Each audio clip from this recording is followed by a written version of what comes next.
Hello and welcome back to the Comic Literate Podcast. I'm Ryan, also known as Comic Stan. I love comic books. My co-host loves regular books, but I make him read comic books and then we talk about them in depth for your entertainment. And with me as always is my aforementioned absolute co-host, it's Jamie. It's a lazy one this week, but we've both been very busy and this is a bit of an emergency podcast, even though it's when we're meant to be doing it, but we've had a time. I don't know that it's an emergency podcast. I showed up really early.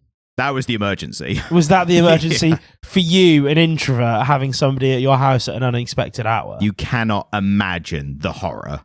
I'm so sorry. All my introvert listeners, you know what I'm talking about, don't you? Yeah. Unsolicited socialization. I turned up with no real set time for when I was getting here, much earlier than I would usually get here with a McDonald's, and when Ryan opened the door, he looked like he wanted to throttle me. Yeah, pretty much. Because it was outside of normal socialization hours. Yeah. Again, my introverts, you know what I'm talking about. Yeah. And I'm raising the energy because we are in the comfort zone now. We are back doing what we love doing, and that is exactly this that you're hearing right now. Podcasting is the best. Exactly. And talking about the latest thing happening in comic books right now, which is the DC Absolute Universe. Can you get hyped for me? No.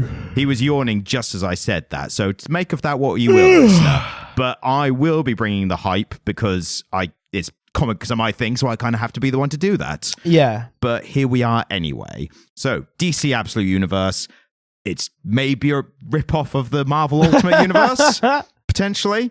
I know very little about this whole universe compared to the Ultimate Universe, which, as you know, I kept a very keen eye on and reading and all that. This one I've done we're covering the number one issues of Batman, Wonder Woman, and Superman, so we know that stuff. When it comes to the actual formation of the universe, I didn't know anything about it. I've done a quick Wikipedia search, and it turns out, you'll never believe this, is a bunch of superhero shenanigans that resulted in the creation of this alternate universe. Well, of course it is. So, just quickly, there is only one issue of each that exists currently, isn't there? Only just come out, yes. Yeah. So we are really in at ground level on this. I was about to say ground zero, but that's like a 9/11 reference, isn't it? I mean, it wasn't beforehand, but I think it kind of is now. They've kind of co-opted the phrase, haven't they? It feels sort of 9/11-y. Yeah. We're in at ground level on this, aren't we? Yes, exactly. Would you like to hear how different the creation of the DC universe was from the Ultimate Universe? Do I? Yeah, I think you'll get a kick out of it. Okay. So the Ultimate Universe was, of course, created by the antagonist, the Maker, who wanted to make the universe in his image for his own nefarious means. Which sort of made sense. And you'll never believe it. Again, I don't know this. I've looked this up, but you'll never guess this. But apparently, some superhero shenanigans happened, which resulted in the antagonist Darkseid being thrust into a new universe that he influenced with his energy to maybe create in his own image for his own nefarious means. Oh, so they've just fully... I'm not saying that they've copied anyone's homework or anything like that. I'm just stating the facts. You know? I mean, Ryan, we have the takes here need to be hot. I'm saying do your own research. What, to me? To the listeners. The fuck, dude? Stop here. You do your research and then we'll start again. Is not what I'm saying. I'm not here to know about fucking comic books. That's not why you have me here. We know. I'm just pointing out the facts so people can make their own. No, sorry. Wait. We know. What is that supposed to mean? I'm talking on behalf of the listener. What's that supposed to mean? As in, I assume the listeners just agree with me on everything. Do you not feel that way? Have you not seen the comments?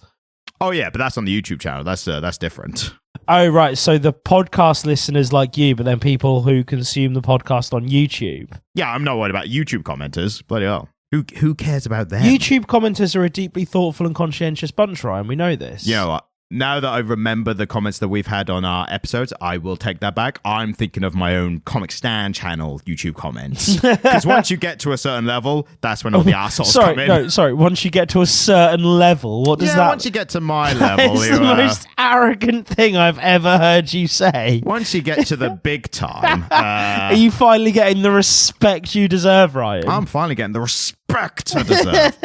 Well, not yet, but we'll see about that. We'll see. But anyway, so DC Absolute Universe, I think starting with the main man, the big man, of course talking about the Batman. Can I, before we talk about them all individually, sure, encourage a conversation about all three comics together? Because sure. I think that's important. All three of them, Ryan, are the same fucking comic.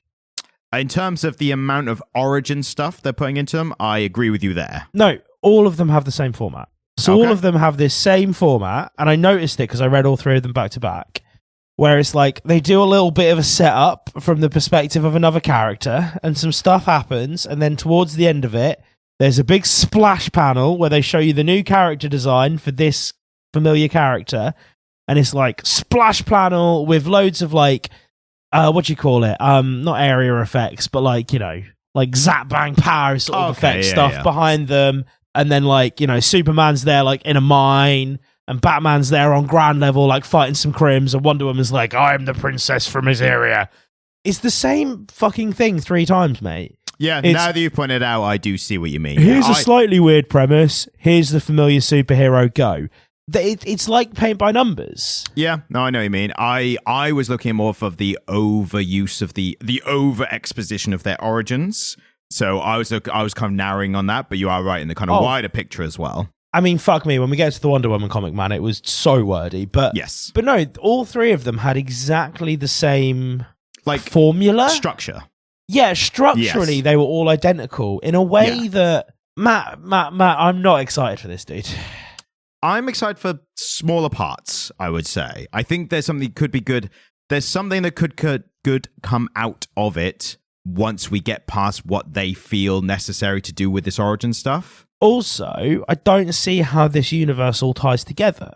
Well, it doesn't have the same overarching plot as the Ultimate Universe. If we have to kind of compare because they're two things, similar things are happening at the same time. Yeah, and unfortunately, it pales in comparison. I 100% agree with you there. I'm definitely Team Ultimate Universe. Yeah, absolutely. I mean, I think the fact that we've seen what are essentially going to be the 3 flagship titles from this new universe. I mean, in DC, it doesn't get any bigger than Batman, Superman, and Wonder Woman. The Trinity, yep. They are the Trinity, right? We're not going to see anything bigger than that in this series. And all 3 of them have started, and the premises are like... They don't even have strong premises. What they have is slightly altered origin stories. So we get a Superman origin story where Krypton wasn't destroyed, right? I think it was destroyed.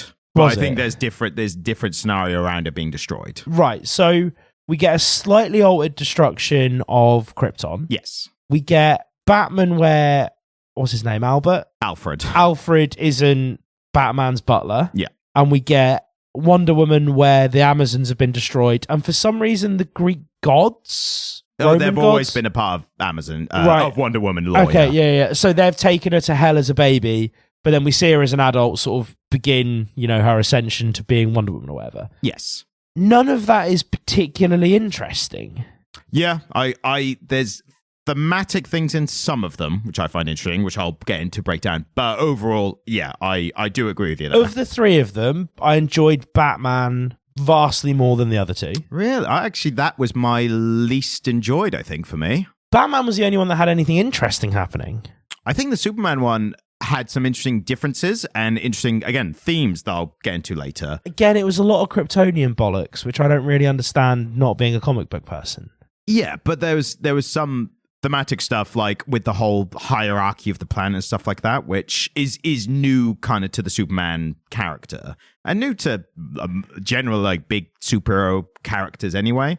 Like there was a bit of like anti-authoritarian, anti-capitalist stuff going, or maybe not even capitalist, a bit far to say, but there was some stuff going on there, which I think is interesting to get into. There was 2 blokes all arguing about whether or not to close a mine. Yes. I don't know that is indicative of a strong theme of anti-capitalism running through a comic book. Well, this is on issue 1, so this is like, it's still early days in that regard, but again, it's more than you'd see from any other biggest like character. The closest you'd get would be like, in recent years, would be Batman addressing the whole problem of people being like, well, if he's a billionaire, why is he just like actually like donate to the city and you know, then reconciling with that? The issue is we have read comic books which really elegantly deal with those issues in a really fascinating way. I'm thinking of Chip Zdarsky's Public Domain. Yeah. Yes. So there's like, if they wanted to do that, and if that was something they were aiming for, they could have done it, but they didn't. I mean, they did it. It's the quality that we're judging and Well, depicting. I mean, it's a moment in an otherwise fairly stale comic book. Yeah, I'll give you that. But again, like I'm pointing out that it's quite unusual for them to do something like that with this bigger character. Yeah, and I suppose this is the only place they could, which is fair. And even if but if these changes, if this whole thing is just going to be them taking very slightly more risk, I'm just not into it. Yeah, and that's fair enough. That's a good enough critique. Yeah. I think we're looking at just first issues of all of them. So again, even if it's not the best starting point, it could get better. This is a very good point. We usually take a very small sample size. Today we've taken an even smaller sample size. But we are looking at, again, the overall arching DC Absolute Universe. So. Yeah, and again, it just the thing that you and I think both found compelling in the Ultimate Universe is that there was a lot of really distinct stories with distinct art styles and new iterations of old characters, and just a lot that distinguished each of the issues, each of the titles that we've read from the 616 universe versions thereof. But also they tied together really well. And so even the stuff that we're not enjoying as much, we're both sort of enjoying the way that it fits together in this new universe that they're booting up.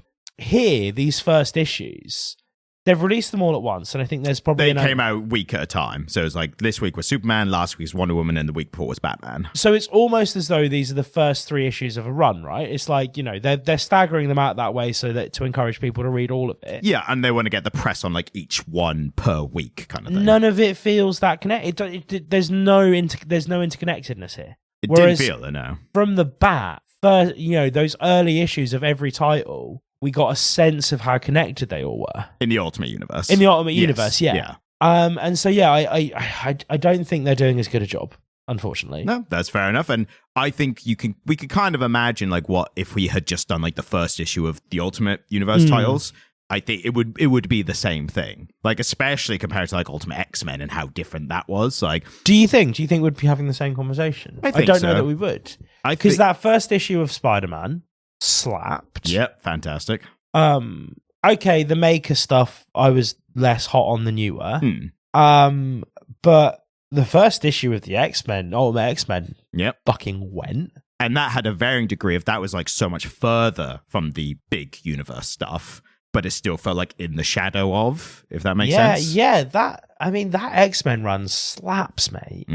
Totally slaps. And even Black Panther, we were like, it's not the best. It's a bit far behind the other two, but there's still something there. But introduced Storm. Yes. But even that wasn't the first issue. No, but it was the first couple of issues, wasn't it? But again, everything we've read has had a redeeming quality. Yeah. Admittedly, again, I mean, I suppose we'll get into all 3 of them individually in a moment, won't we? I did like the Batman run, the Batman issue. Did you not like that? I think like less than the other 2. Really? But also, like you say, they're also still quite similar. So I think it is like the nitpicking, like personal preferences that are making the decisions here. I don't think either of us are going to be like defending to be like, no, this one is the best. I think when we get down to it, it's going to be like, I liked this, and I'm going to be like, I like this, and it's just it's going to be personal preference over arguing like objective quality. I preferred the shape of this piece of poo flowing in the sewer while Ryan liked that piece. Exactly, yeah. And so whose favorite piece of poo should we talk about first? I was just going to say in terms of overarching Absolute Universe stuff, I think the critique I have for all 3, which I think you'll agree is too much origin stuff. Way too much. I think they were very quick. They felt a compulsion for some reason to very quickly be like, here's exactly how they're different from the main version. Here's their entire origin. Well, not even their entire origin, but here's the main parts of their origin that distinguishes them from their main ones, And I think they just didn't need it. It's what most of the narrative was for. Yeah. So if you got rid of the origins, at least just from these first issues, then you wouldn't have needed all the over exposition and everything. You could have done it like down the line a bit. And it meant that we got one panel of grown-up Wonder Woman. No, she was in a bit. She was like she was like fighting the demons in the modern day and stuff. Oh yeah, no, yeah. So we saw a bit of her. Yeah. We saw a little bit of Batman at the end. Yeah, proper Batman, yeah. And we saw a little bit of Superman. Yes. We didn't really see much of any of them.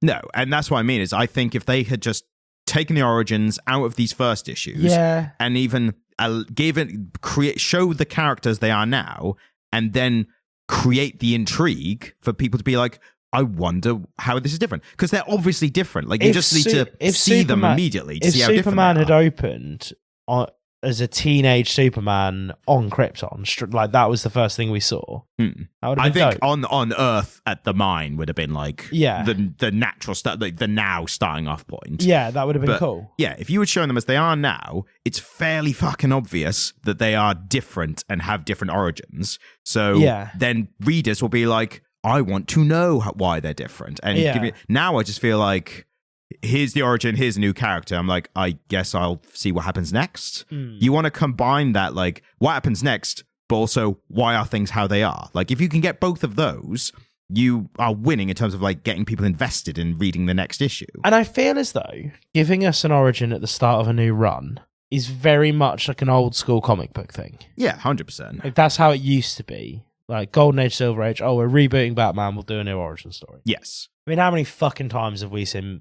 I mean, we're talking about Marvel now. How many fucking times have you seen Peter Parker's origin story? Yeah, it's a superhero thing, unfortunately. Yeah, but I feel as though comic books have moved away from that a bit. And actually, when we look at new runs for people, they'll jump in medias res and they'll show us this new iteration of a character doing their thing. And then if they want to do the origin thing, it'll be meted out in later issues. And you get a little bit of it at a time. And it kind of, shows you how the character got to where they are and why they're a different Batman. And you could follow the mystery box Lost formula of passing out little bits of information at a time. Then people go, you give people a little bit of information. They go, I want to know more. Like, it's far better to have people go, and they haven't explained enough. Not in a not make sense kind of way, but just in a there is backstory information you don't know yet. Although the general sense that I got from people when they were watching Lost the first time round is that it didn't make a lot of sense to a lot of people. But people kept on it because they wanted to know. They wanted to make sense.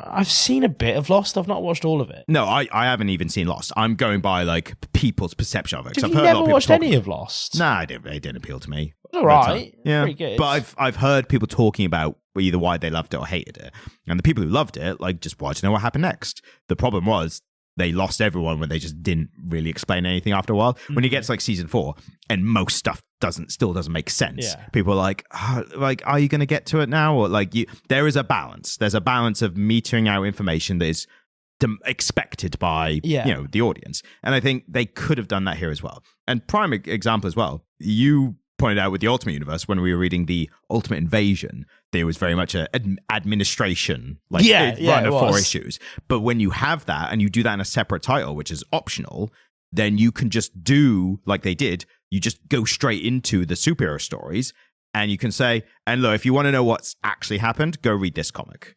But if you're not that concerned, just keep going here, And again, you liked that, and I didn't. But you are right. I could just choose to ignore it. Yeah, read like actual comic book readers either checked out or they didn't, and they had that choice. Whereas here, you are like, if you want to read the comics, like here's the entire origin of why this character is different. You go, bloody hell, was that worth the extra 10 pages like of this comic? Like, I'm not sure. Well, I mean, Batman was like 40 pages. At least 25 of them were origin stuff. Origin and setting this new kind of Gotham thing, which Batman for me was the least egregious. Batman for me was the most compelling.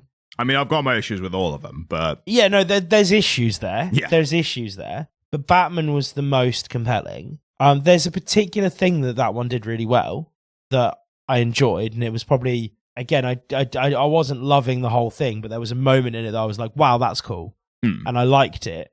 And so it was compelling. It kind of recontextualized the rest for me, made it quite compelling and quite interesting. Can we start with Batman? Yeah. Can we do Batman first? Yeah, and comic credits for the Batman comic is written by Scott Snyder with art by Nick Dragotta and color by Frank Martin and letterer Clayton Cowles. The only notable name here, which I think influences this kind of thing, is Scott Snyder is like proper DC Comics mainstay. Like, it's no surprise that it's very much like a DC house style writing, if that makes sense. Yeah, it's not It's very much like you said, it's a by the numbers, like, here's the new superhero and here's their origin. Like, Scott Snyder is, like, really in the weeds of DC Comics. So that's the only kind of notable I recognize thing the name. Oh, well, Zack Snyder is the guy. I think people get them confused. Zack Snyder is like the director who tried to do the DC universe. The other Snyder. Yeah. Scott, I don't think they're related or anything. But I recognize the name Scott Snyder. I think he's advised on some of the DC films. Like, they do get comic book writers to, like, be kind of creative consultants for stuff like that. Have we read anything he's written? Let me have a quick check just to see if anything, like, obvious pops up or not. But again, he's written so much that we're definitely not going to be able to, like, go through everything. But, like, here's the thing we recognize. Yeah, he's written a lot of Batman, but not any that I recognize, like, us having covered. So, but yeah. We've not done that much Batman, though, have we? No, and I think this was the hope for the opportunity of, like, hey, a Batman that starts from issue 1, like, we can get on the ground floor of this, and then it's, we'll see how it goes. I'm going to be honest with you. If I was going to continue with any of them, it would be Batman. Fair enough. So, things I liked. Sure. I liked Batman's character design in this. Yeah, it's new and it's different. Well, it's kind of new, but it's also kind of really reminiscent of, like, 90s cartoon Batman, right? Like, grey suit with the blue. Do you know what I mean? Like, grey he's suit. Pretty much all kind of grey and black here, isn't he? Oh, is it black? I mean, it could have even been black or navy. But, the grey with the darker colour, like, I thought it looked good. Right. I definitely thought Batman looked good. I thought the DC house style was kind of popping off here.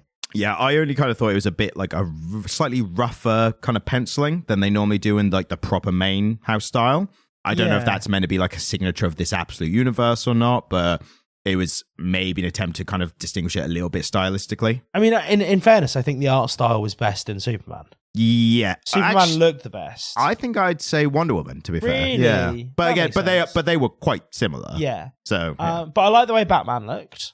Big hulking mass of a man. Yeah, like big wedge of Batman. I tell you what I enjoyed. There was a couple of bait and switches. It's a Wayne wedge. A Wayne wedge. Is it? Yeah. Is that a thing? Bruce Wayne. He's a Wayne wedge. No, it alliterated nicely. Okay. I haven't heard wedge in relation to absolute units before, so. He's a fucking wedge, isn't he? He's a bit of a wedge here. Is that a thing that I've just never heard? No, okay, I'm coining it because he's top heavy and pointy at the bottom, so he's like a wedge. I think he's top heavy and bottom heavy. Can we just heavy all over? Can we just let the listeners in on the fact that as I said that, I kind of sat up from my reclined position and put my arms down by my knees to try and make myself wedge-shaped?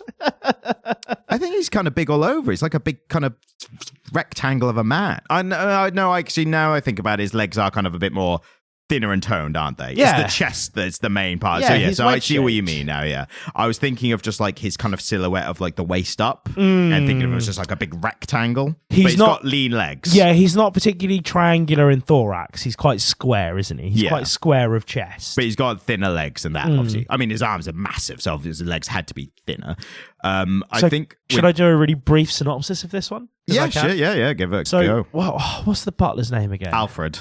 So we meet a bloke called Alfred. I was going to say those bait and switches of you see a guy riding a motorcycle and you just assume it's Batman because he's doing the Batman narrative in a monologue. Yeah, and so there's somebody doing an inner monologue about the fact that Gotham's lost its soul. Yes, that I found very pretentious. Yeah, it was shocking. It was awful. But again, there's a bait and switch where the helmet comes off and it's an old man with like a big gnarly white beard. Turns out it's somebody called Alfred Pennyworth. Pennywise is the clown. Yeah, fuck, yeah. Who formerly lived in Gotham, has returned for reasons to chase down a gang who have been murdering people. Well, he's specifically only reporting on them to some kind of clandestine Illuminati-style agency head of something. And he's chasing things down. And he's following up on leads and he's trying to go see his daughter and he's just kind of doing some stuff that you do when you go back to somewhere you used to live for a job. And then he is observing this gang doing a robbery and Batman turns up. They are storming the city hall where they're having the meeting with Mayor Jim Gordon. Yeah, Jim Gordon, who was Commissioner Gordon, right? Yeah, normally Commissioner, now he's Mayor. Yeah. And crazy differences. Yeah, right. Isn't it wild? And we see the Batman turn up. And I think this is the moment that I thought was really cool, which is where we get a narration, which I don't normally like, but it's in real time, and it's you're able to have that narration because Alfred is observing it from afar, and he's like, "Oh, you're well trained. Oh, it's mixed martial arts, BJJ, and this, but it's kind of your own blend. And wow, did you notice how he stabbed that guy and missed the arteries? That's really clever." And he was sort of like this operative, this kind of spy operative badass dude, is watching Batman do his thing and being like, oh, cool, these are all the reasons that this is interesting. And I was like, oh, that's a really nice touch, because even though they are using that as kind of exposition. Yeah, kind of an expositional device. It makes sense. Yeah, there's a reason for it happening. What DC have done is they've got an exposition to such a high art. They've found a way to use exposition to show, not tell. Yeah. So, and I'm like, I enjoyed that. I thought that was cool. It was a really cool little passage. I've got some real nitpicking, and I acknowledge that these are nitpicking complaints, but I think I would have preferred if he was like doing some kind of like verbal recording of notes, because he is just talking to himself out loud. And that would have been rad. But that is a thing that just happens in comics, and not even comics, like film and television. Like that's a real nitpicky thing of just like modern media. In fairness, though, if I was watching somebody from afar and I had if I had a really high level of expertise in a thing, and I was watching somebody do that thing from afar, that would be kind of where my thoughts were. Your thoughts, yeah. But you wouldn't necessarily say them out loud by yourself. Well, I mean, not a thought crosses my mind that I don't think is worth verbalizing, Ryan. So potentially I would. Well, like I say, it's a nitpicking complaint, so I'm not going to like labor on it too much. Yeah. The other thing is I found there was a real pushing to the boundaries of this whole, oh, wow, no fatalities. That's interesting. Like that thing. It's like, Batman doesn't kill, we get that. He was doing a lot of stuff that's really pushing that, like, he's fine. Like, don't worry about them. They just got blown up with a bomb. Like, but they're all fine, like 100%. He's got this all mastered. So you weren't as keen on it? I just think it was you want to do all this stuff, and it is good for this new presentation of this kind of darker, edgier Batman, which is not an uncommon thing in the history of DC. Oh, I thought this was going back to more of a campy comic booky Batman, not a darker, edgier He cut a guy's hand off. He did cut a guy's hand off, didn't he? Yeah. It's not. This ain't no Adam West. This isn't your granddad's Batman. No, yeah, he did. He cut a guy's hand off and then went, oh, I think they can reattach them if you get to the hospital quick enough. Exactly. Fair. That's kind of brutal, isn't it? What I think is they kind of wanted their cake and eat it too, because they wanted to do all this stuff, which I think is, again, a good tone setter for this new Batman. I don't think they needed to do the no-kill thing again. Like, if you're going to change anything of an alternate Batman, and yes, again, we've had it before. It's not a new thing to have like a darker, grittier Batman who doesn't care about human life as much. But isn't the whole thing with Batman is in any iteration he can't kill? Well, you say that, but like we've had just a few years ago, we had the Justice League being attacked by evil versions of Batman from other universes. So there is like a spectrum of all different Batmans. And I suppose when it went, and I imagine this conversation comes up a lot in like DC circles and Batman circles, where people talk about the fact that Batman doesn't kill, and it always comes back to Killing Joke. They left it ambiguous as to whether or not he killed the Joker. Right? Yeah. And so whether he should kill the Joker or not. And so one of the most iconic Batman stories ever written left it really ambiguous as to whether or not it actually fits into Batman's moral code that he can kill people. Yeah. Yeah, okay. I just think that they were really pushing to be like, oh, look how dark and gritty he is. But everyone's still alive. It's fine. He hasn't killed anyone. Don't worry about it. And it's like, just leave it. Like, just let him kill people now. I hadn't really thought of it like that, and I do see your point.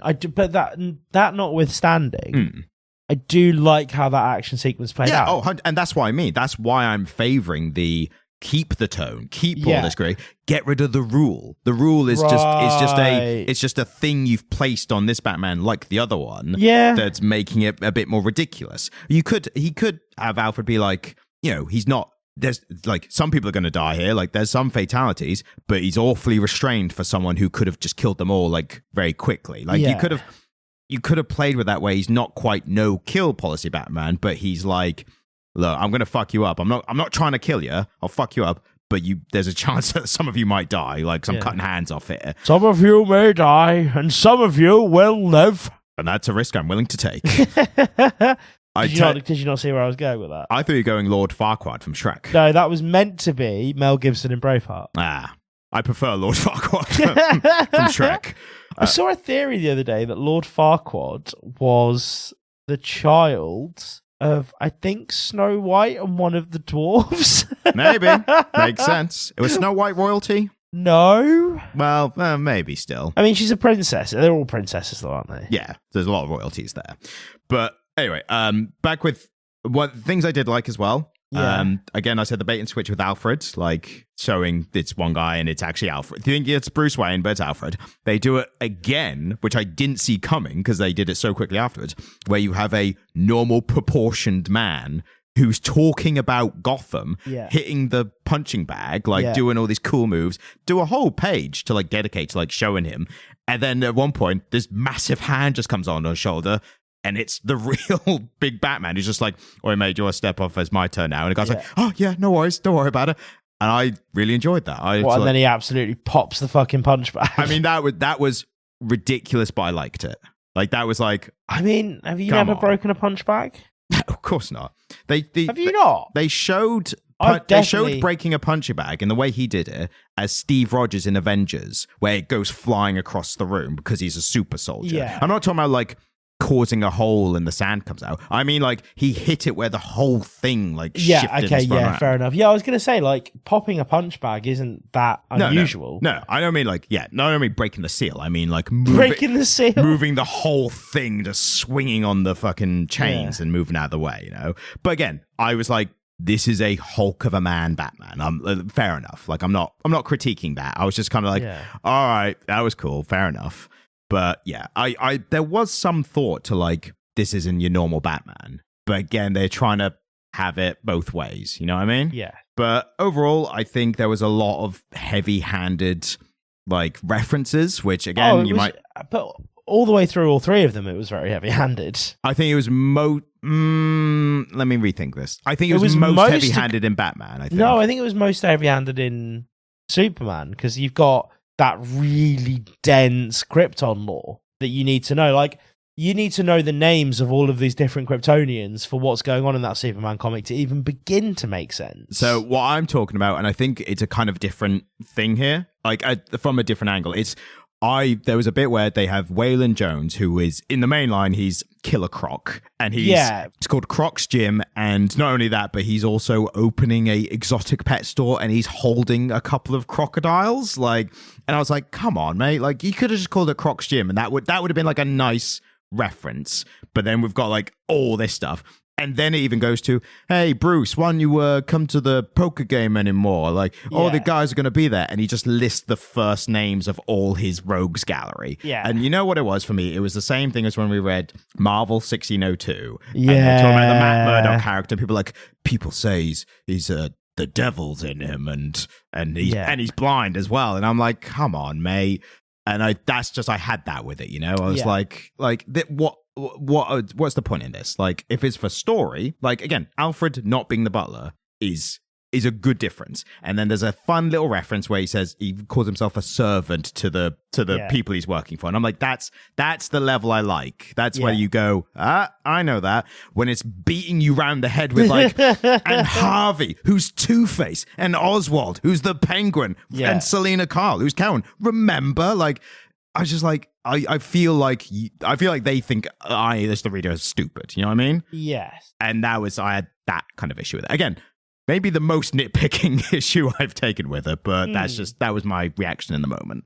So overall, Batman, yes or no? Yes, because I agree with you that the overall redesign is kind of the most interesting part. Yeah. I really liked the hooked wings thing, which on the front cover, you see he's got these weird wing-shaped arm things. I was kind of like, what is that? Like, that's kind of intriguing. And then when he was just hooking henchmen by the bloody head and like yanking them out of the way, I was like, that's cool. And he's like, it's extended, so he's like controlling it with a way. The bat thing on his chest, which is ridiculously huge, turns out it is ridiculously huge because it's the head of an axe that he pulls the handle out and he attaches it. And I'm like, that's the coolest use of the bat symbol on the chest I've ever seen. The most common one normally is it's the yellow. Remember when it was a yellow one? That was to draw the fire to the hardest part of his armor. So it's like, it was if you looked at him through like the scope of a gun and you see the bright yellow in the middle, that's what you'd aim for. Naturally where they aim for, Same with the Punisher's skull on his t-shirt as well. That's at least what the it's meant to reason be given. for. But yeah, those little kind of things I liked. I liked that he's not rich in this. That's the big difference. Yeah. His dad is was a teacher and got killed at the zoo, so different to Crime Alley. He became because he wasn't rich, he just did really well at school because he's still really smart. He became a really good engineer, and I do like that. That's the reasoning for why he's made all this stuff. He has got the resources, but he's literally like an inventor. And again, that's always like quite heavily explained in Tony Stark's origin stories, isn't it? It's like Tony Stark is a genius, but he was a genius with resources as well. So. Yeah, but then Bruce Wayne is like Wayne Industries is kind of just.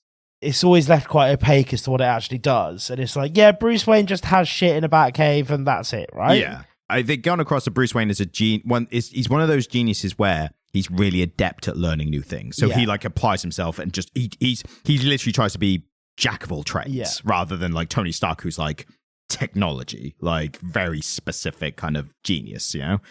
But yeah, I like that. I appreciate that as a reasoning for why he's different. Yeah. Big spoiler for the end, if anyone cares at all, Martha Wayne is still around and kicking. So big difference there. Really kind of recontextualizes his kind of upbringing where he's not the orphan who's rallying against order and trying to, find a place in this world as the vigilante. Yes, exactly. And maybe that's interesting where that will go forward where, because Bruce Wayne, normal Bruce Wayne, even though he has a secret identity and everything, he hasn't got that much to keep to safe, if you know what I mean. Like he wants to keep Alfred safe, but this Bruce Wayne, like he's got a very close loved one that could be used against him that the normal Batman doesn't have, if you don't count all the Robins and the Bat family and all that. But this is the longest, in summary, do you like it or not answer I've ever had. Well, you didn't give me much time to go over everything else. Oh, well, I mean, so I was like, I'll get it all out now. We've got explain 3 comic books to do. Yeah, I know, but they're all single issues. But yeah, I think that's yes or no. I will put this question to you again now that you've had time to ramble. Yes or no? It's difficult to say because again, you know what? I will say yes because I think this one did have the least origin. For me, this is my only yes. Yeah, it was got across more in Alfred, which I did not appreciate in the moment, but I will admit that it's better than showing so much of it like they did in Wonder Woman and Superman. So maybe I'm coming around to your opinion a little bit here, but I did think his exposition of like, again, talking to himself about that could have been reconciled so easily if he just took voice notes. Yeah. If he just made voice notes to himself, that could have reconciled the like, oh, that's a smart way to get verbal exposition out of a character, but he was just talking out loud. Yeah, I still liked it. Yeah, I appreciate it. I do think we do need to mention the prologue, which this was a complaint of mine. They absolutely could not help themselves. You do a first issue of Batman, and it's a new Batman. You can't not do the Joker. And I went, as soon as I revealed it in the prologue, epilogue, sorry. I was using prologue incorrectly. Epilogue. Yeah, you keep saying prologue, and I'm like, what fucking prologue? Call myself, In the epilogue, they show the Joker is in this as well. It's a new version of Joker. And as soon as I worked out what it was, I literally audibly to myself went, ugh. I didn't realize there was an epilogue. I did warn you.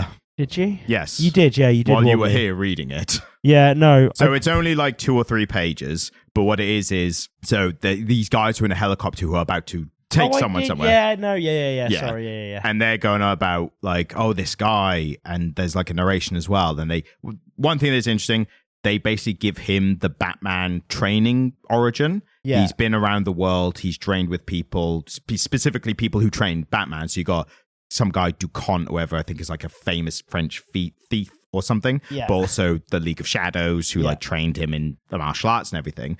But it turns out it's not Bruce Wayne this time, it's the Joker. And the reason he's called the Joker is because he never laughs, and it's ironic. It's like Little John from Robin Hood. Yeah. But I saw that, I just went, ugh. You could not help yourselves. Like, you just had to do it immediately. You couldn't get out of issue 1 without doing a Joker thing. Like, Jesus Christ. So yeah, that left me on a sour note at the end of the issue for that. Okay. Which one are we doing next? You could pick. I picked last time. No, I picked last time. Okay. All right, let's do Wonder Woman because that was the consecutively next one released. Yeah, that makes sense. We'll do them in order. Yes, why not? Crazy notion. So comic credits for Wonder Woman. Now, there's an interesting name here, which maybe swayed me on this one. The writer is Kelly Thompson. Kelly Thompson we know from writing The Cull, if you remember that one, the indie third-party comic, as well as Birds of Prey, which we both really enjoyed, which is the kind of all-female superhero Ocean's 11 style. Yeah. So as soon as I saw that she was writing it, I was like, oh, I've got high expectations now. Maybe they haven't exactly been met, which we'll get into. Artist Hayden Sherman, color Geordie Belair, who we have enjoyed a lot of art from Geordie. Really? I think they are one of the hardest working comic book colorists in the industry because they do a lot of stuff, and we've enjoyed a lot. Where have we seen them before? A lot of Kelly Thompson stuff and a lot of like other stuff as well. Cool. First way, if I do a quick one, I can read me off some names of what they've done. Yeah. So they did World Tree, which we didn't enjoy the story of, but was good color. The Cull and Birds of Prey. Yeah, both of which we liked. Did we like The Cull? I think we liked it in that it was like an interesting mix of the... We've made so many fucking episodes now, dude. Mix of the Stranger Things and Narnia kind of thing. Oh, yeah, I remember liking The Cull. Yeah. But so... She does a lot of work, but yeah. And I enjoyed the color here as well. I thought there were some great color choices in this. If we talk about the art up top, I did enjoy there was a gray kind of dullness with a lot of the backgrounds, but there were certain things that were like quite bright to contrast. So the first one was the snake in the crib. Like that was like such a vibrant, bright orange. The lizard, the big monster we get there, their attacks are like really bright contrasting light and stuff. So I like the use of the color in this. So again, I think I just maybe like novelty at the moment because I did like the redesign on Wonder Woman. Oh yeah, I think she looked great, yeah. And the sword. Yeah, Wonder cool Woman sword. with a sword and a big sword as well. Yeah, she normally has like a kind of normal sized sword, for lack of a better term. Sword? Sometimes, yeah. So most of the time she does just have the lasso, but she's had the sword sometimes. But this is like a Dark Souls sword, or like a Final Fantasy sword. It's like Cloud from Final Fantasy or Sephiroth. Yeah. Big, like what do you call it? Is it Guts who has the Dragon Buster? Dragon Bust? Yeah. In what? Dragon Killer? I don't know what Guts is from. I don't know what you're talking about. It's a big fucking sword. Okay. It's a big fucking sword, isn't it? Fair enough. Not based on any kind of actual sword. It's a big square lump of a sword. Yes. That she is swinging around like it weighs nothing. And I think it's made by Hephaestus, I think she said, which is classic Wonder Woman stuff, that the stuff's always made by the gods. Right, yeah. So, I wasn't aware of this. Can we talk about this? Yeah. Is there usually all this Greek god bullshit in... Yeah. One of her antagonists is Ares. Like, it's one of her rogues gallery is Ares, the god of war. Oh, really? Yeah. There's some of her origins where she was her mum made her by clay, and then Zeus kind of gave her life. So it was like that's pseudo... all very Greek mythology. Yeah, pseudo Zeus was her dad kind of thing. But she's always very, very Greek god based character. Okay, cool. I wasn't aware of that. It took me by surprise because her origin story is essentially Hercules. Is it Hercules? A little bit. She was brought up in hell. Well, I was getting there, but I was trying to work out if it was Hercules who took her to hell. No, it was Apollo. Was it Apollo? Yeah. But it was in such a, hey, I'm dropping this kid off here because Zeus wants it. And then who was in charge of hell? Because it certainly wasn't Hades. I don't think that woman, she wasn't in charge. She was just in hell. But this you're actually getting to a good point here, which I was going to make, is that it is a bit nonsensical why she's being brought up in hell. Because and there's a little cowardly caveat here, which I think they've put in here by design. What essentially happens is Apollo turns up to this woman who maybe is someone we should know, maybe not. I don't know. But they don't name her. Hmm? They don't name her. I think they do.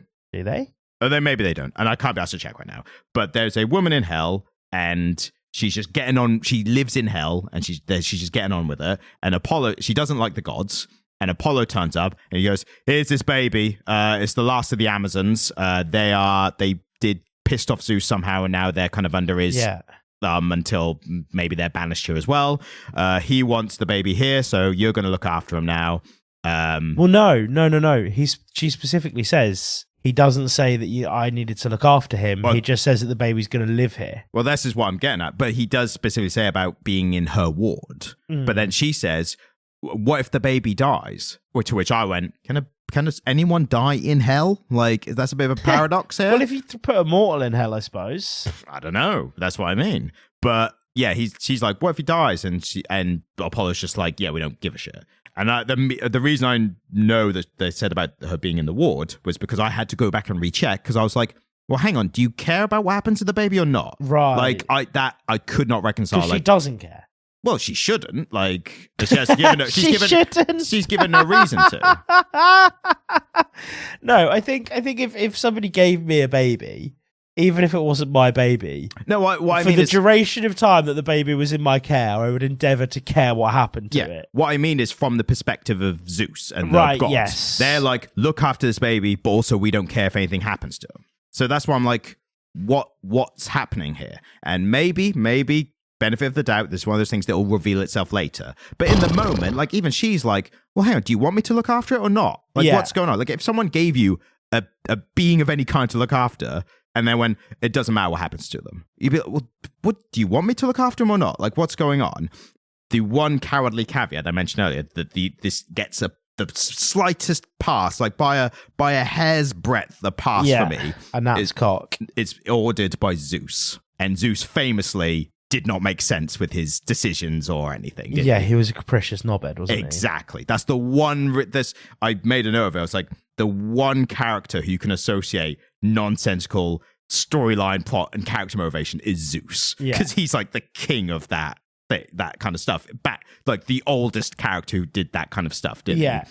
So that's the one thing. The one reason I'm giving it a pass is because Zeus would probably do that kind of stuff. So are you giving this one a pass? No, I'm just that criticism. Yeah, like it's a criticism that needs to be made, but also the one thing that gets it across is because Zeus would do that kind of stuff. So honestly, this one suffers for me because nothing really happens. I mean, it's an introduction. Like, it's only an introduction. So baby Wonder Woman, Diana? Yes, Diana Prince, I think her name is. Diana Prince. Yeah. Throws a snake. Yeah. And then makes friends with a lizard. Yep. And then is Wonder Woman. Not a whole lot happens in between. I mean, she's taught magic, and that's one part I did like of this, is I liked the repeating long rectangular panel of the home. I fucking hated that. I enjoyed it. I liked it. No, it was too small. it just like, so what we're referring to is there was a landscape image of the cave that she lived in that went all the way across the page, but it was cut into maybe like 6 or 7 panels down the page. There was a lot of them, yeah. There was a lot of them, which meant it was this really skinny little snapshot of the stuff that happened through the years, I want to say. Yeah, she's growing up, like you can in see, the like cave, baby, young child, older child, young teenager, like It just was a really bad use of space. I in terms of layout and spatially, I didn't think it was very good. I'll give you that because it could have been laid out differently. I like the concept. I liked it's the one shot of the home, and it repeats like they're in a different part of it in a different stage of life. Yeah. You know, and it's showing how she's being brought up and stuff. Yeah, on that level, it's okay. She's like playing with these animals that are obviously meant to be dangerous hell creatures, and then she's learning magic with her adopted mum. But you can see why I would say not much happened, because it is a page. Well, this is what I mean. It's this one even more so than the Batman one, which is why I kind of came around to your opinion. This is just origin. It's origin and introduction. That it's not story yet. The only story part, it's like 5% story of this comic maybe, is that Apollo is like, and also no one's allowed to say the word Amazon anymore. And I did think that's interesting, but it's the only interesting kind of story part. So that's it's like the one part to look around. It's like, where's the story? It's like, it's this part. And I think they do it very quickly, where they do a fun font thing where whenever she says the word Amazon, it's kind of crossed out so you can't see it, and that a good font representation, form and story. Font? Like I mean typographical. I mean, text, font, wherever you... Oh, sorry. Font, I made a note for because Apollo, because he when he does a decree, it does like a proper, like, wicked-looking font, actual font of the text. Yeah. Yeah, the text use of, like, having her crossed out, having magic or spells or decrees being, like, again, a crazy font and stuff like that, I thought was good visual art and storytelling kind of combining. So I liked those aspects. Yeah. But yeah, she can't say the word Amazon. and then they do a very rushed version of Wonder Woman kind of knowing that there's a word missing in her identity and kind of having to dig deep down and find it, and then just knowing the word from nothing because she'd never heard the word before. So her kind of finding it deep down and saying it. And at least they didn't like break a curse or anything when she said it. It was just, it was closer to like her kind of finding her identity, if that makes sense. But it was very rushed because they just needed to put it all in this one issue, which again, back to the overall critique of this whole thing, they could have saved that for later. Yeah. They could have done they could have done Apollo banning the word, and they could have issues later had Wonder Woman finding or at least just showing us her finding the word, you know? Yeah. So, yeah, I think it was a very minor bit of story that was very rushed in what was essentially just a introduction origin comic. Yeah. I mean, I have less to say about this than Batman, and less still to say about Superman. I really didn't like Superman. But yeah, I mean, it was fine. I think I'm most intrigued to see what happens with the Batman one. But I think we've certainly not really seen what this Wonder Woman comic is going to be about yet. Yeah, and this is why I made the problem of this first issue being all introductory is maybe now they've got it out of their system because they just insisted on doing it so quickly. The other two, did you? Well, like 2/3, but yeah, the Wonder Woman one being noticeably shorter than the other two male superheroes is not a great sign for DC. It's not a great look, is it? No, not in 2024. No, but yeah, the fact that they had to squeeze all the origin in here, like a detriment to this comic, this single issue. Maybe, hopefully, they can just get on with good story afterwards. Like, yeah, maybe. Because they squeezed in so much origin here, I'm kind of a little bit like, what's issue 2 going to look like? Because they just told you everything else, like in issue 1. So what left is there? Could they put... I mean, the thing is, though, they still haven't shown us what actually happened with the Amazons. And I worry that actually that's going to be the sort of origin story stuff that's going to seep into the rest of the text, is that we're going to see a lot about this sort of war between Zeus and the Amazons, which I don't think is going to be particularly interesting. I mean, anything could be good. Like, it could be. Yeah, I suppose that's a valid point. Anything can be good. Far more faith in Kelly Thompson. Yeah, totally. Because we like her, don't we? Yes. So she's earned some benefit of the doubt. I'll give her extra. Yeah. Yeah. So Superman. Well, no, we haven't done a. This is difficult. Like you've heard me talking about it. I've really praised the things I liked, and I've really shouted on the parts I don't like, and I feel like it's coming out about 50-50 for both. Yeah, comics. My response to this one's really neutral. Yeah. I can neither recommend it nor tell you not to read it. The reason I want to check out more of it, again, is because of the credibility of the writer, not the substance of this issue. So, that's take of that what you will. Problem is, these thumbs up, thumbs down, we like to do a fun little Gen Z based rating system at the end of the year, but I think most of the time we acknowledge that the black and the white and the grey of it all, of like, is it good? I mean, you ask me that and I'll give you a bloody 10 paragraph speech about like everything I found good and bad about it. So it's hard to get into that's why I sometimes like to ask for a little thumbs up or thumbs down. Because I know it annoys you. maybe the third. What's the thumb in the middle? Like neutral. Give it that. Yeah. It left me feeling cold, but I didn't actively dislike it as much as I disliked Superman. Right. Well, good thing we've saved him for last. So Superman. The old comic credits here are Jason Aaron is writer, Rafa Sundaval is artist, Ulysses Arola colorist, and Becca Carey letterer. Anyone we know? No. I think Jason Aaron, he's been writing Superman already, but I think I for some reason I'm mentally associating the name with Superman already. Right, okay. So maybe he's written some already or not. But yeah, overall, what's the story of this Superman for you? I've done the first two, you can do this one. Okay. So this Superman is, the story mainly is what's happened to Krypton. And basically what the reveal of this thing is, normally Superman's parents are like part of the high elders of Krypton. Yeah. But they are, especially Kal-El's dad, Jor-El, is the one who's like, the bloody planet's going to blow up. And everyone's like, shut up. And then it does. But because he knew, he gets the baby Superman, baby Kal-El, gets him in a rocket, because there's literally nothing else they can do, shoots him in space in the direction of a planet that should be all right. Yeah.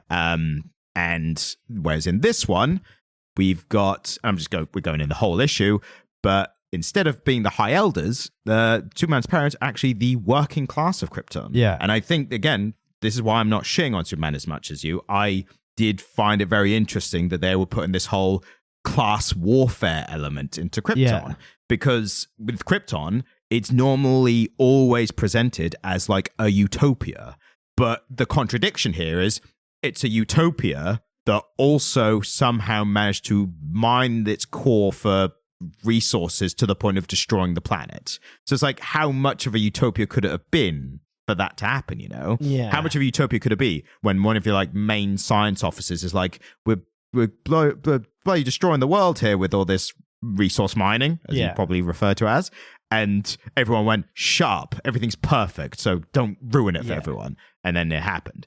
Whereas here, this actually, I think, is better for that origin, because he's a working class science officer who could have been part of working class science officer. Yes, that's, I mean, we're talking superhero broad topics here. Yeah. That's who he was on Krypton, where everything starts with a K for some reason. Yeah. And if you ask Alan Moore, that's Superman's dad summed up pretty easily. You know what? If you know, you know. But well done. So I think him being this working class, like actually in the mines, like character who is still employed to do, you know, the scientific research and stuff, but apparently he was kicked out because he was going to be part of the higher level society, but he was kicked out because his graduation speech, he basically like said like, we're killing the planet, like, you know, global warming, you know, climate change parallel essentially. Yeah. And they're like, we don't like that, so we're demoting you to second class citizen.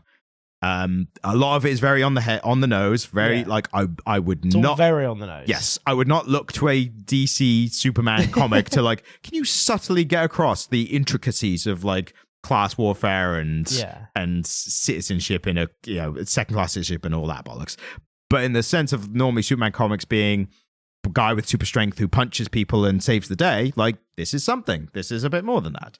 I suppose it's interesting because this is coming from a country that doesn't really have a class system. I would disagree that we do.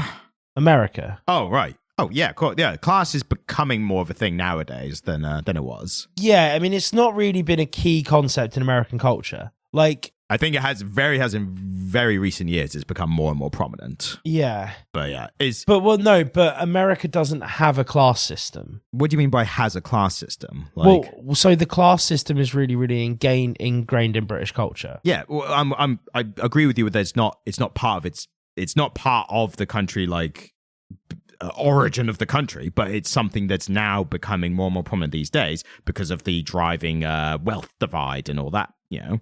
It's becoming more of a prominent thing in their kind of culture and politics. Yeah, but there's a profound difference between wealth and class. And so the thing is, in America, once you go from being poor to wealthy, you're kind of just a wealthy person, and that's kind of how you operate. Whereas in Britain, we have this really firmly entrenched class system that's almost like a caste system. You talk about, you know, some Asian countries have a caste system, don't they? Where your social caste is really important. And we have a class system here in the UK. And, you know, some people who were raised in relatively wealthy households but have now, you know, have very working class jobs will still seem very middle class even though they earn working class wages. And then people who come from really working class backgrounds will always kind of seem working class and will always identify as being working class even though they've made a bunch of money and now get to do middle class shit, right? America doesn't really have that.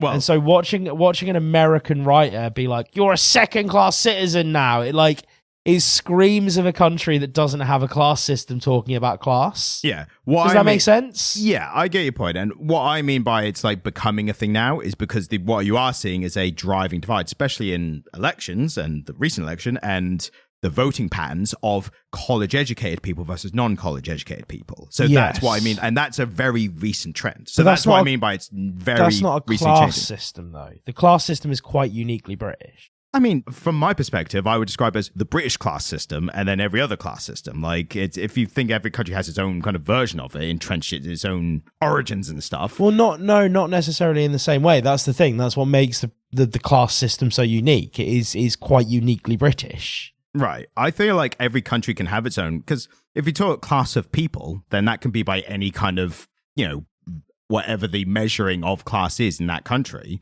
Like in some, like as you say, in some countries, it's very much a caste system, which is a very overt version of that. But in America, they don't have a class system. That's the thing. Yeah, and what I mean is, I think that is something that's starting to take off there because of very recent trend changes. Yeah, I suppose. I mean, I don't see it. I disagree with you. Because the college education thing that you've brought up is very much a binary thing in the US. It's like for you to be considered fully educated in the US, you need to have a college education, and most people will strive to have a college education, and even if you don't have one in later life, you'll be like, oh, I'm going to go to fucking night school and get one, right? Right. It's not like the UK where a university education is a choice. It's not that nowadays, because the difference is the time you spend in education at that point in your life, the time most people go, like early adulthood, that is shaping everyone's like literally like their experience of life even after college. So like they literally like associate with different people and have different conversations, and that's what is driving these changes in voting is like the number one thing, the trend changes.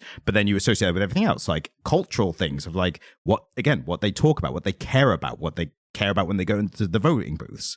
So that stuff is changing very recently. College education, there's not one of the two parties in America that like college education isn't a deciding factor in who people vote for in the US, is it? It is in the past couple of elections. Oh, is yes. it? Yeah. But that again, very recent change. So that's why I'm not saying they have a class system. I'm saying it's looking like it will become that. Which is it the Democrats that all the college educated people vote for? Yeah, obviously. But most people are college educated in America. No, they're not. Only a third, maybe. Is it a third? Yeah. Yeah. Is it that low in America now? Yeah. Because you're considered a fucking moron in America if you didn't go to college. Well, that might be the rhetoric of the Democrats that might have influenced the recent election results, you know? Yeah, I mean, potentially. I suppose a lot of the media that I see... When the 2/3 of the country are told they're idiots for not going to college by, like, a certain culture of people, the Democrats and Democrat Party. Well, what I'm suggesting is that a lot of the media I've seen from America was mostly written by college-educated people. And so it's like, oh, you don't have a college education. You're not a college man. And this is the same thing. And to tie it back to what you were saying about British class system, it's why there was like a big driving thing X amount of years ago. I can't remember when it was exactly. But do you remember there was a whole thing about like getting working class people into like the BBC, for example, because they just like weren't representing what the working class people were going through, because most people who worked there were middle class. And so it's that same kind of thing. But I see what you mean by like, we have these economic classes that are so defined. Well, then they're not economic classes, though. That's the thing. Class system in the UK isn't always about economics. Yeah, but you can see how economics is tied to everything else. It's really interesting because there is a key difference. Like, we talk about the divide between... I mean, we're having a conversation about college education. Do you find that your lack thereof comes up often? Or is it just a non-issue? Is it like a non-event? I think it doesn't come up barely at all, because I am still in that culture for a lot of it, you know? So like, especially online and the people I hang out with and stuff. So culturally, I would say I'm part of it, even though I don't have the degree, you know? Yeah, because again, most of my friends have university educations. Like most of them. And just as a rule. It's only a very... Well, yeah, it's the minority of my friends who don't, right? But it doesn't come up when somebody doesn't. It's not like... You know, me and all my friends will be sat around a table and there's the one guy who didn't do that thing and go to university and just do that thing. And we're like, look at the guy who doesn't have a fucking degree. Do you know what I mean? It's not a big deal in the UK, is it? Whether or not you went to university. It's just kind of like some people did and some people didn't, right? Yeah, and I'll give you that. Like it's the difference certainly between British and American. But the point I was coming back to is America are developing this kind of cultural divide. Yeah. No, it's just interesting because we've never talked about it on the podcast. No. We've never talked about the fact. I mean, I think we've talked about my university education. I think it's come up, but I don't think it's ever come up. I don't think we've ever actually just talked about university education on the podcast. No, first time for everything. And who would have thought that Superman would be of all the prompters of this conversation? The point that we would have that. It's just an interesting topic, isn't it? Yeah. Because again, my experience, it's one of the echo chambers that I exist in, that just most of the people I socialise with, by virtue of the generation I'm from, went to university, because let's face it, when we were that age, it was really cheap. It was really cheap, and the pipeline from school was like forcing you into a pipe that just said, go to university, right? Like, it was the thing that we were all told we needed to do. So we were like, fuck it, I'll go to university. And it costs $3,000 a year or whatever. And then you had abundance of people who got the degrees and then just didn't know what to do with themselves afterwards because that wasn't the competitive edge that they were told it was going to be because everyone went and got the same degrees. Dude, I was so listless out of university. I don't have a fucking clue what I was doing. Again, because I'd just been forced down a pipeline and being like, go to university. What came out with a fucking English degree? Worthless. Well, I mean, you're putting it good use now. I mean, this is the most I've ever used it. Exactly. I was a librarian for a while, I suppose. We have that to thank for the podcast inception, so... Do you think that's it? I mean, we'd probably be podcasting anyway, regardless. Yeah, but at least we can use your English degree like, and this, why he talks about this stuff. Yeah. So Superman? Yes. I was in the middle, actually. I'll put Timecodes in, but I was in the middle of telling the story. So Superman's parents, they are the second-class citizens, but they're really smart. Yeah. And then we don't really see the world end yet, but it looks like it's going to. There's a bit more suspense with like this green stuff that's coming out of the ground and all that because they were mining in these mines. They're really doing on the nose thing with, again, with Superman, I'm kind of caught between really on the nose, like second-class citizenry themes and stuff. But on the other side, I'm like, it's kind of refreshing for a Superman comic to do anything like that. Yeah. They have the differences of the chest symbols. Right? Yeah. So the higher class people have the sons because they're the children of the sun or something and whatever. And then the lower class people have the S because they're the people of steel. Like the people like make the things with the steel. He's the man of steel. Exactly. And you know what? That's my level. That's the perfect level of, when it gives you a thing and I go, I know what that means. I mean, I think that was just as egregious as all the other examples, if I'm honest with you. I get it. I just think you liked that one more. Mileage will vary kind of thing to think. I didn't feel stupid for them doing that. I felt like I just recognized the pattern. I went, all right, there we go. All right, I like that.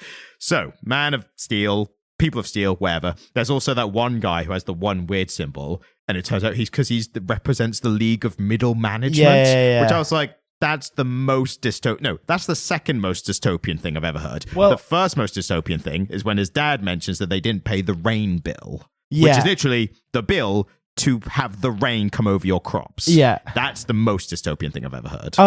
I mean, it's coming. Yeah.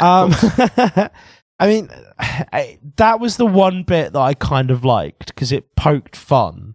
Because it's like, middle management exists, right? Yeah. And they are a powerful block of corporate America. I actually laughed when he said it. It was a funny joke. Totally, yeah. It was I don't know if it's meant to be a funny joke. Well, but it certainly seemed to me to be the one bit of the comic book that had some value. Yeah. Because it was like a funny little critique of the way that corporate structures work. Yes. Where like middle management is kind of pointless. And nothing gets worse if it's not there. Exactly. But it fucking is, and people get paid for it. But it's going to blow up a planet now, apparently. Yeah. Maybe not that directly, but yeah, basically. So middle management, guys, they blow up planets. Yep. And Nas ain't too far behind. So Superman, turns out he's on Earth, and he's a teenage-looking boy. He kind of looks like the lead of a YA fantasy film adaptation. Not saying that's a bad thing, just a note. But it is a thing. He's got nice hair. He's got that slicked back look, and he's got that kind of teen angst kind of hair. I don't think he's even teen. I think he's like early 20s or something. Right. But he's hanging out in a mine in Brazil, I think, because they're speaking Portuguese. So I'm pretty sure it's Brazil. There's, again, very low-class people who are being forced to these mines by a corporation. So, again, very heavy-handed class warfare, whatever you want to call it. It's like, that kind of thematic stuff. And they've got to go in because the mine's full of asbestos and, again, very not subtle stuff. He goes in. It's basically also, revealed. Why would a mine be full of asbestos? I don't know. I'm not a mining expert. But are you an asbestos expert? Actually, no, I'm not. But imagine if you were. But he goes in before they have to go in and kind of clears the asbestos and also mines the diamonds or something. And then he kind of like, he's implying like, just kind of sort yourselves out. Yeah. But then the corporation people, they're bad. They're stooge kind of soldiers who are peacemakers, which is a different DC character, but they're just using him as an overall thing for these soldiers of the corporation or whatever, trying to stop him. And then he's like, actually, no, I'm Superman, actually. So I'm going to have to stop you right there. And I tell you what, the action sequence of him Supermaning about was quite good. No, it was. Super speed effect, which was really cool. Yeah. The color again, and for his heat ray, was like all in. It wasn't like a single beam. It was just like a big encompassing like thing that just killed potentially. Probably didn't kill anyone, but it, knocked out all the soldiers in the nearby area. So some cool stuff there. But yeah, just it was a lot of Krypton exposition for the most part of this issue, wasn't it? Yeah. But I think this one, I don't know, because now I said at the beginning that I think is the one I like the most. But now I'm thinking again, I'm just like, Superman with this class warfare stuff in it. Like, that's kind of weird. I think it's the gimmick of that I think I'm enjoying. Because I just think it fits the Superman origin better. But again, planet exploding. Like, how does that happen? I mean, I suppose all we've had is the origin. I like the idea of a younger Superman. Yes. It's cool that he didn't fly yet. Yeah. That is a common thing with Superman, but I like that we have that here now. Yeah. He hasn't got a cape, so good design choice. And he wears... Fuck capes. Yeah. As, what's her name said? I can't remember her name, but the Invincible. Edna? The Invincible. Yeah, probably, yeah. The Invincible, the bloody Incredibles. I'm getting them. The woman in the Incredibles who says no capes. No capes. Yes. But I mean, if you're Superman as well, like, what's the worst going to happen? Like, yeah, he is invulnerable. He's not going to go through a turbine, is he? No, exactly. If he did, that poor plane, Exactly. Is it a bird? Is it a plane? Yeah, it is a plane, and it's going down because Superman went through its engine. I'm going to say this off mic, and I'm not going to leave in the podcast, but I'll tell you off mic, and you can hear the laughter afterwards. Yeah. Ryan. And that's why it's not making it into the podcast. That's fucking grim. That's so bad. And you'll never know. You'll never know. The audience will never know what you just said. If you could, please post your ideas for what that joke was in the comments. Yeah, just post the worst things you could possibly think of in the comments of our videos. I feel that will go well. I want the comment section to be a fucking flood of filth. As opposed to usual. As opposed to at least the ones on my channel, for sure. Yeah, absolutely. Yeah. So, overall, there's Supermaning about. There's some stuff's going to happen. The most significant thing towards the end of it is that there's these soldiers who are watching him, probably work for the corporation, I would imagine. Also, it's Lazarus Corporation. I think that's a Ra's al Ghul connection. He's a Batman baddie. Maybe that'll be something cool later on. Who knows?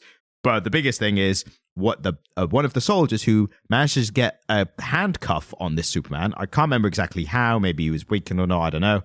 But it's revealed that the soldier who's gotten it on him is Lois Lane. She's a mercenary soldier of some kind, which, you know what?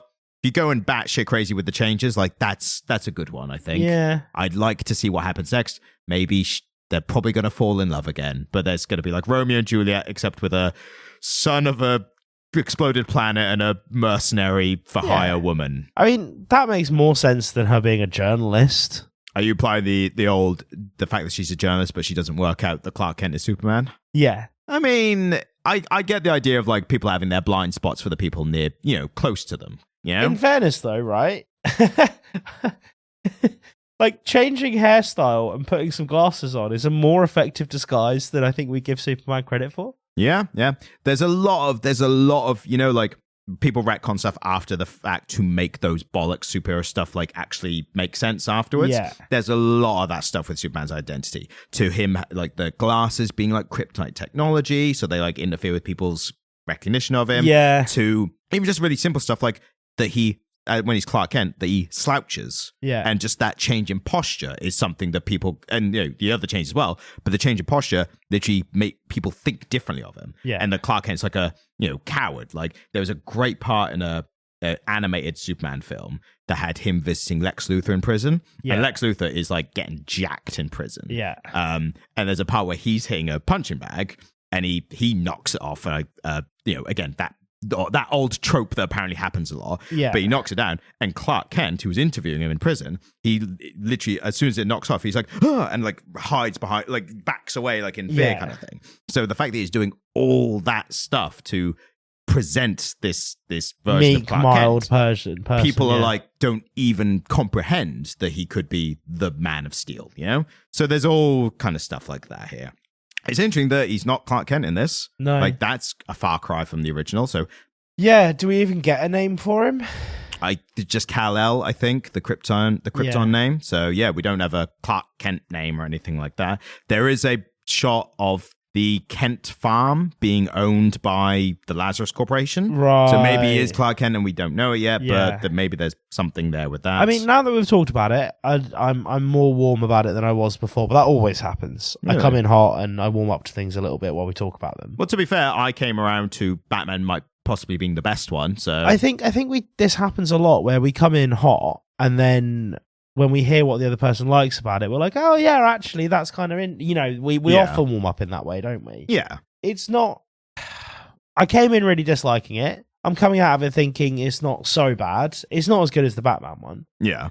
I'm ending up at neutral kind of as well, because realizing what I liked about it most about it is can't just be boiled down to the gimmick of, what if Krypton was actually like more like our planet now than a utopia, and that's why it exploded. Yeah. Like, that's the one thing where I've gone like, oh my god, this is great. Like, when I boil it down, I'm like, is it? Like, it's one little thing that I liked. But otherwise, yeah, kind of neutral on it all. On the back end, I have a question for you, and it's something I realized today. And it's something that I think we should get on record on the podcast. Okay. Your Wi-Fi. Right.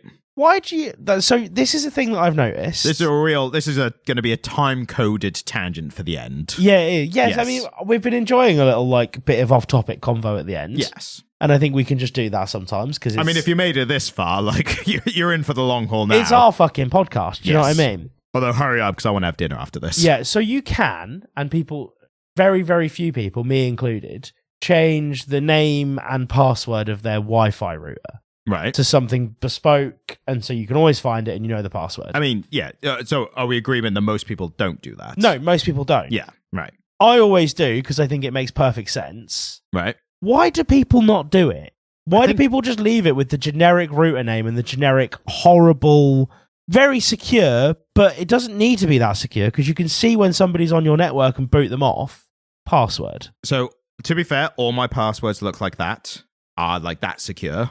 Oh, really? Do you use a password manager? Yes. Which one do you use? I can't remember off the top of my head because I just access on my phone. But yeah, highly recommend having a password manager. See, I've never used one. Yeah, it's well worth it. Because I was one of those, like, I think like a lot of our generation when like people started having emails and passwords and stuff. Yeah. You just use one password for everything. I do. And then what I've realized happened, if you pay attention to any of the news in the past 20 years or so, is that you'll use that password for some shitty, like, don't even think about it website where they've just asked you to make a login and you just use the same password and then they get hacked because they are a shitty little company who don't invest in any kind of web security.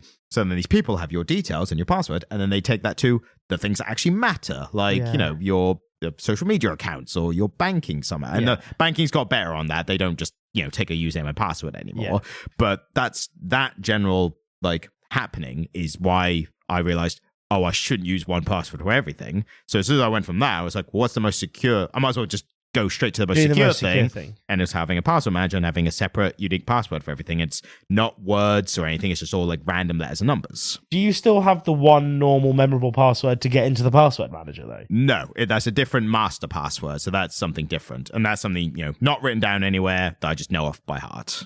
But so that makes sense, and that's cool, and that I vibe with that, and I'm probably going to go away and do that. I'm glad that I stated my case and that you received it well. But not changing the name of the router, so it just has the random name, the random string of letters, not personalizing that at all. Yeah. Like, why? So I think with this, in a bit of a bigger philosophical sense, I think it doesn't make as much sense to ask why someone doesn't do something as to ask why they have done something. By which I mean, I think most people, as you'll see, if you're ever in a big residential area and you look at the Wi-Fi names, and most people have left it, if people just don't think of to do something, then, and especially something like this, where you log on once when you first get it set up, and you never look at it again. You know what I mean? Because, so when people come around to my house, right, and they say, oh, where's your Wi-Fi password? I always chuckle and go, just open the Wi-Fi. And they open the Wi-Fi and they see my router name and they're like, right, I automatically know that that's you. Yeah. And then the password is a funny joke that relates to the router name that I can just tell them and they can punch in on their phone. And so it serves a better purpose than me having to find like a random thing in my house with the random secure password on it. And so mine is a joke. The guy died this year. It's very unfortunate. My my Are you about to tell everyone your Wi-Fi password? my router name. They're Right. gonna have. They would. Do you know what? If somebody wants to come to my street, right, and steal my Wi-Fi from outside my flat, then fucking go for it. Right. But You heard it here first, folks. Take the challenge. don't actually do that. Like, I'm armed to the teeth. He is. I've seen them. So my Wi-Fi router is called Democracy Manifest, right? Right. And that's a funny internet reference, and it means it sticks out from all the other ones, and you can always find it. I've always done it that way. Yeah. My Wi-Fi router's always had a fun name, and it just strikes me that nobody else does that, and I don't know why. I think, again, is if you ask people why they don't do something, it's the number one answer, which people probably won't even admit to, is it's extra effort and I didn't care enough. Like, Yeah. that's it pretty much. And again, like with a Wi-Fi thing where you set it up and then you never think about it until that instance where someone comes around and you have to give them the thing. And then you don't think about it again till the next time that happens. Yeah. And then, because the way Wi-Fi works, how many people do we have come around our houses? Like, it's a set number of like 5 or less for most people, isn't it? Once those 5 people have all got it, you're not going to think about it until you change Wi-Fi again or move house. No, so that it's makes sense. so rare that it comes up. But I think also what it kind of boils down to as well is, when it comes down to the whole introvert extrovert thing, you're already talking about like when someone asks for it, we have this funny little interaction that I've set up that I put extra effort in. And I'm like, here's the thing. Here's the thing, read the thing. Like, that makes sense. Yeah. So maybe it's a bit of a Rorschach test for people. How much of an extrovert you are. Well, yeah, and just how much you care about these kind of things. Yeah. But yeah, I think it's a fun, interesting, and you know what? Put it out to the listeners as well. Let us know what your Wi-Fi password is. Yeah, please Username do. and password and address, and if you're American, Social Security. If you're British, a national insurance number. Yes. Yes. And your banking details. Yes, and if you put them all down, you might be in for win a prize. I'm going to take that back because I think that's illegal. Some places to say that. That's so good. So maybe don't do that. And I was joking, or I'm not. Whatever you want to believe. So you need to have dinner, don't you, darling? I would like to have dinner, yeah. I'll tell you one thing. You'll appreciate this. The funny thing I saw for a Wi-Fi password, and this is not mine, so don't try it on me or Jamie or whoever, but so the password was someone's had it as, they ask, what's the password? And they would tell them it's 1, 2, 3, 4, 5, 6, but it's 1, 2, 3, 4s, 5, 6s. So it's like that. So they put 1, 2, 3, 4, 5, 6. It's not working. So I told you it's 1, 2, 3, 4s, 5, 6s. And it's like, oh, you bastard. That's Oh, God, annoying. yeah. So I thought you'd appreciate that. It's like, that's the opposite of you. You're just like, let's have a fun little attraction. It's like, I'm going to be mean to the person who asks for it. Yeah. But in an amusing way. So yeah, I think that's great. Covered all bases. And I'm about to have dinner. So why don't you take us home? Yeah. Thank you for listening. Please do leave a comment telling us your Wi-Fi router name. Even if you've just got the generic one, go and find it. I want to see a bunch of like EE123s and VM220s. Yes. Do all the call to action things. I'm not going to state them because I don't like calls to action. And why would you need to state them? Because everyone knows that it involves going on the episodes, off. leaving a review, 5-star, No. and watching our social media stuff. Why do you ruin it for me every week? I'm just contextualizing. I'm not doing a call to action. I'm just contextualizing what you're saying. Right. Okay. Thanks for listening. Thank you. Goodbye.